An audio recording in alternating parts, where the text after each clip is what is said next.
So a lot of NFIB members and small businesses will be affected by this. We need to hear your voices to push back against this requirement. We're actively working with Congress now to delay those requirements. The Small Business Rundown is the official podcast of the National Federation of Independent Business, the member-driven voice of small business. NFIB and our members advocate to keep America's small businesses strong and independent in Washington, D.C., all 50 states, and the nation's courts. Welcome to the Small Business Rundown, a biweekly podcast with information on independent businesses' victories and challenges in Washington, D.C. and state capitals. I'm Adam Temple, NFIB's Senior Vice President of Advocacy, and today we're discussing top federal advocacy priorities for small businesses in 2023 and where those issues stand going into a new year. Here to provide updates from NFIB's Federal Government Relations team are Jeff Brabant, Josselin Castillo, and Josh McLeod. Jeff, Josselin, Josh, welcome to the Small Business Rundown. Thanks for having me. Happy to be here. Thanks, Adam. Appreciate you having us. So this year, NFIB's been involved in a number of key legislative issues for small businesses, but I want to start by talking about our top small business priority, which is stopping a massive tax hike on small businesses by making the 20% small business deduction permanent. Jeff, can you explain just what the small business deduction is? So the small business deduction is one of the most important pieces in tax law for small business owners. And what it allows is a 20% deduction of qualified business income for most small business owners. Now, this applies to pass-through business owners. And if you're curious what a pass-through business is, that's pretty much anyone who isn't organized as a C corporation. So the Main Street Tax Certainty Act will make this permanent because this expires at the end of 2025.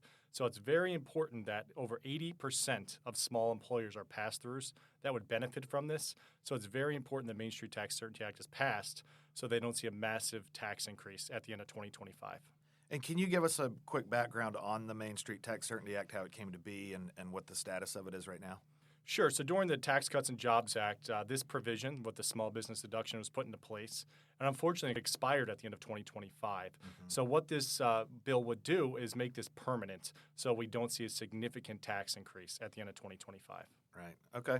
Switching gears a little bit, another piece of legislation that will impact a majority of small businesses is the Credit Card Competition Act. Can you provide just a brief description of that one? Sure. So if you're a merchant, you've probably paid interchange fees in the past and heard interchange fees. Those are the swipe fees you often hear about.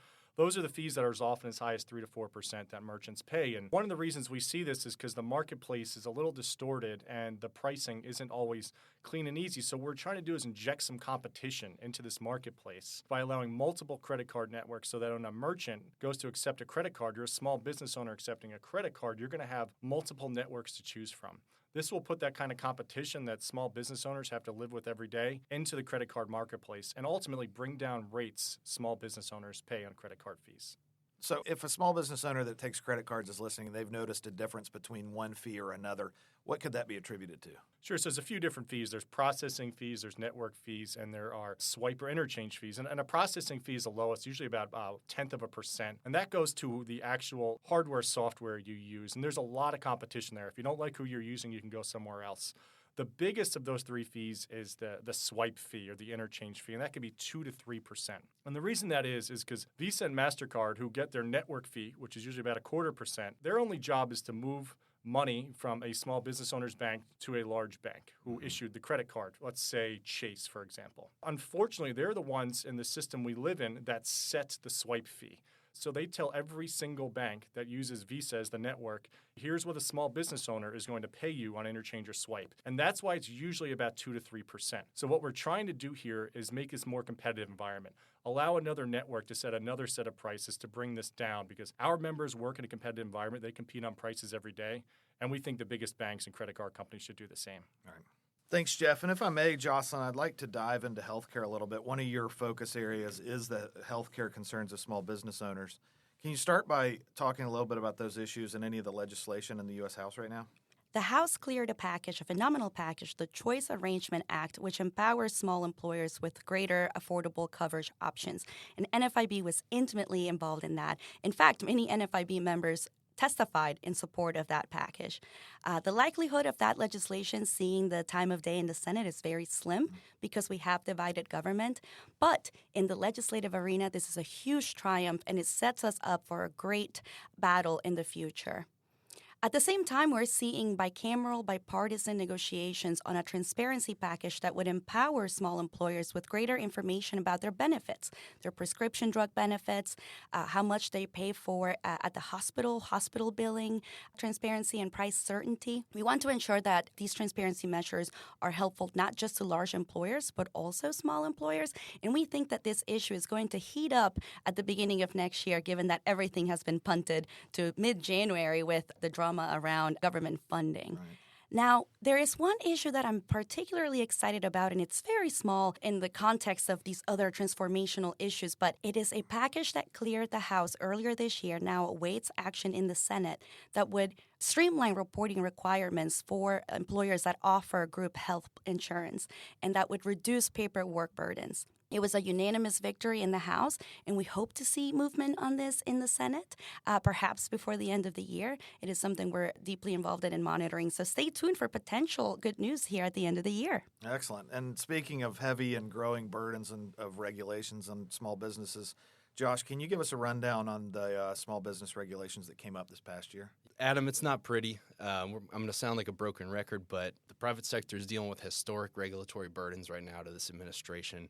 To put that in perspective, so far in this presidency, President Biden has imposed $436 billion in final rule costs and $236 million in paperwork hours. At the same point in his presidency, President Obama had finalized $200 billion fewer final rule costs and 51 million fewer paperwork hours. So again, historic and not in a good way at all. A common theme is a massive regulatory expansion. We saw this from the EPA and the Department of the Army Corps with what they did with the Waters of the United States rule this past year. According to one estimate, 97% of Iowa will be covered under this final rule. It's just massive. Yeah. We're talking land that is not traditionally wetlands or what you would expect to be covered in water. So massive problem for farmers, small businesses, ranchers, a lot of NFIB members that we care deeply about.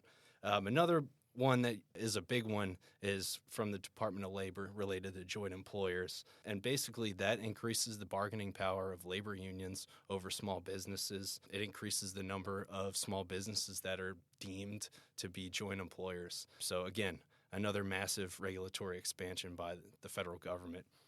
Looking ahead to 2024, there's a number of proposed rules that we're concerned about from the Department of Labor. Again, independent contractor and overtime are large affecting regulations that will either increase costs for small businesses, increase the number of workers that are subject to overtime, or reclassify entire categories of workers as they're not independent contractors. So big implications for NFIB and our members, and we're fighting those regulations very hard.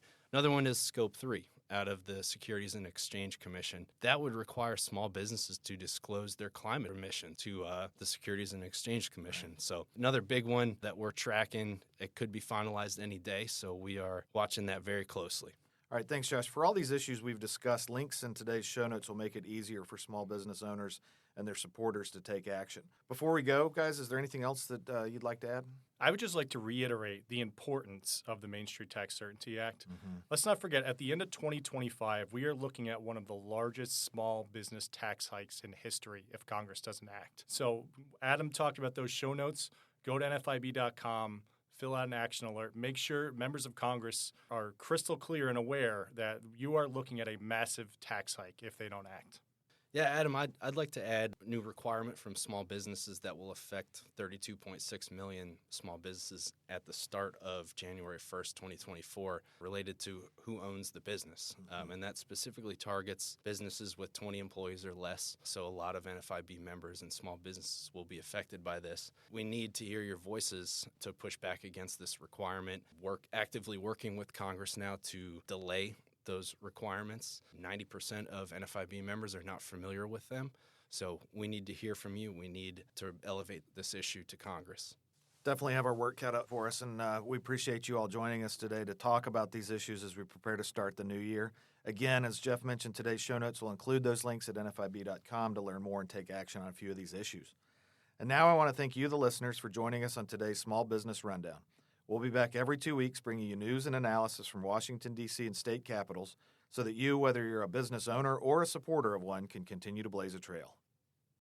The Small Business Rundown is brought to you by NFIB, the voice of small business. You can find us at nfib.com and on Twitter, Facebook, Instagram, and LinkedIn.